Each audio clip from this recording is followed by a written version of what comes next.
Tamil Nadu CM Vijay చిక్కులు పడ్డారా? మిత్రపక్షాల్లో అప్పుడే లుకలుకలు మొదలయ్యాయా? ముఖ్యమంత్రి వైఖరిపై కమ్యూనిస్టులు కసుమంటున్నారా? అన్నాడీఎంకే రిబల్స్ మద్దతు తీసుకోవటం సిపిఎంకు నచ్చడం లేదా? విజయ్ ప్రభుత్వం ఎనీ టైం కూలిపోవచ్చని డీఎంకే చీఫ్ స్టాలిన్ మాటల సారాంశం ఇదేనా? తమిళనాట చాలా వేగంగా పరిణామాలు మారుతున్నాయి. ఏకంగా ముందస్తు ఎన్నికలకు సిద్ధం కావాలని పార్టీ జిల్లా కార్యదర్శుల సమావేశంలో ఆయన పిలుపునిచ్చారు.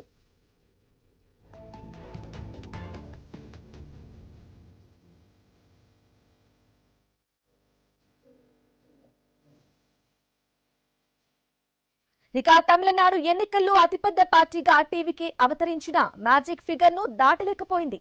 చిన్న చితక పార్టీల మద్దతు కూడగట్టేసరికి విజయ్ తల బొప్పికట్టింది.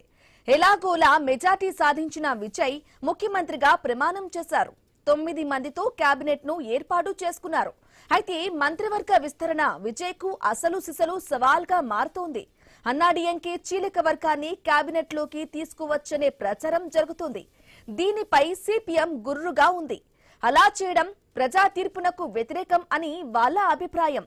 ఇక అన్నాడీఎంకే రెబల్స్ ను ప్రభుత్వంలోకి తీసుకుంటే తాము బయటకు వెళ్లిపోతామని చెప్పేస్తున్నారు.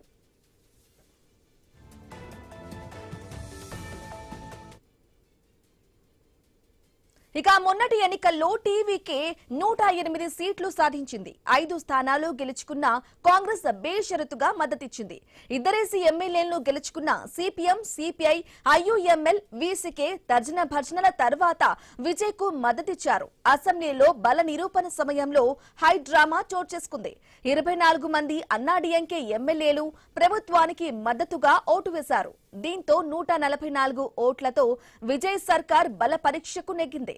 అన్నాడీఎంకేకు చెందిన 24 మందిలో కొందరికి మంత్రి పదవులు ఇస్తారనే ప్రచారం జరుగుతుండగా సిపిఎం తప్పుపడుతోంది. ఇక డీఎంకే, అన్నాడీఎంకేలను ప్రజలు తిరస్కరించారని, అలాంటి నేతలను ప్రభుత్వంలో ఎలా చేర్చుకుంటారని కామ్రేడ్లు ప్రశ్నిస్తున్నారు.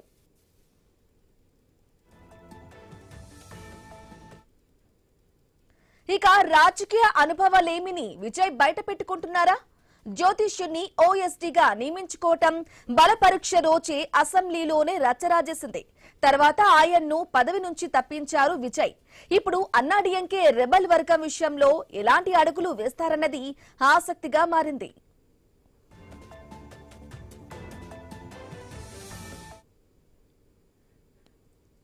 అంతర్జాతీయ పరిణామాలతో భారత రూపాయి